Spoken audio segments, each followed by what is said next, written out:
सास बहू की नोक-झोंक तो हर घर का किस्सा है। कहीं ये नोक-झोंक खट्टी-मीठी होती है, तो कभी मेलोड्रामे से भरपूर। पहले के समय में जहाँ सास अपने ओहदे को लेकर इतराती नहीं थकती थी, तो वहीं बहू भी सास से 2 कदम आगे निकलने की होड़ में रहती थी।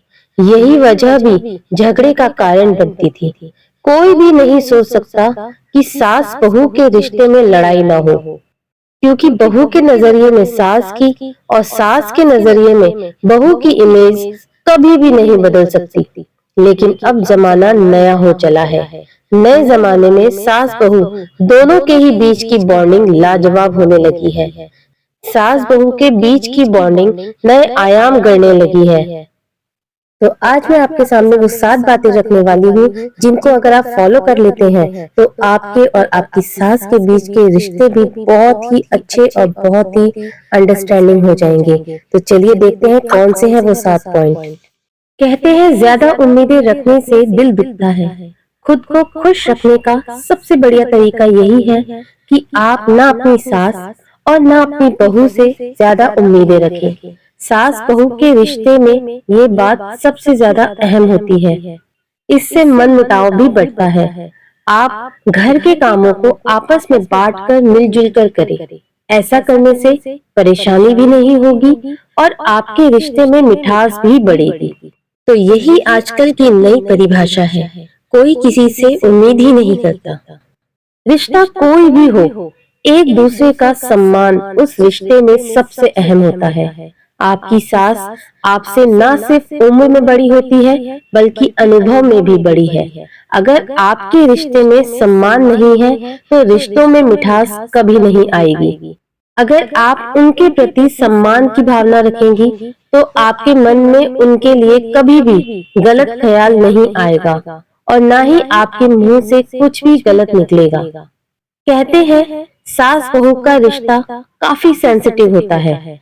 इस बदलते दौर में रिश्ते में बदलाव भी जरूरी है। आप एक दूसरे की दोस्त बनिए, ताकि अपने दिल की बात एक दूसरे से साझा कर सके। इससे रिश्ता खुद ब खुद खूबसूरत हो जाएगा।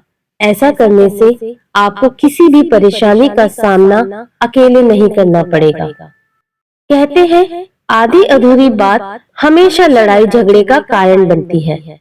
बिना पूरी बात सुने तुरंत रिएक्ट ना करें। अगर आपको आपकी बहू या सास की कोई बात पता चलती है, तो उनसे खुलकर बात करें।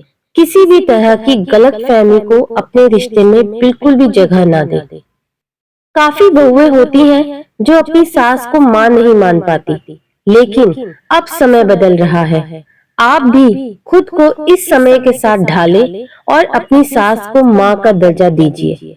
आप खुद को खुश नसीब समझेंगी कि आपको 2 माओं का प्यार नसीब हो रहा है। अगर आप ऐसा करने लगी, तो आपकी सासू माँ भी आपको अपनी बेटी ही समझेगी। पहले के समय में महिलाओं का इतना सम्मान नहीं होता था। अब का समय आजाद समय है। आपकी सास आपसे कभी कभी अपने जमाने की बातें साझा करेगी और अपना नजरिया बताएगी। ठीक वैसे ही बहू भी अपना नजरिया सामने रखेगी। ऐसे में जरूरत है कि सास बहू एक दूसरे के विचारों को समझे, एक दूसरे को अपनी नॉलेज साझा करे, ताकि आपको आपस का नजरिया भी समझ आ सके। रिश्ता कोई भी हो, समय देना तो बनता है। आज के समय में ज्यादातर बहुएं कामकाजी हो रही हैं। परिवार के साथ समय बिताना भी मुश्किल होता है। इस वजह से सास बहू का रिश्ता खराब होने लगता है। आपके पास जब भी समय हो, अपनी सास के साथ समय बिताएं और उस समय को खुलकर एंजॉय कीजिए। सास बहू के रिश्ते में मिठास होना बेहद जरूरी है। बदलते समय में खुद को बदलना न सिर्फ बहू का काम है, बल्कि सास को भी थोड़ा ध्यान देना जरूरी है। सास बहू के रिश्ते में दोस्ती भी जरूरी है, ताकि आपके रिश्ते का तराजू दोनों तरफ बराबर रहे। तो अगर आपको आज की मेरी बातें पसंद आई हो और ये वीडियो अगर आपको पसंद आया हो, तो इसे लाइक शेयर करना बिल्कुल ना भूलें और चैनल को सब्सक्राइब जरूर कीजिए, ताकि मैं आपसे इस तरह की बातें भी शेयर करती रहूं। धन्यवाद।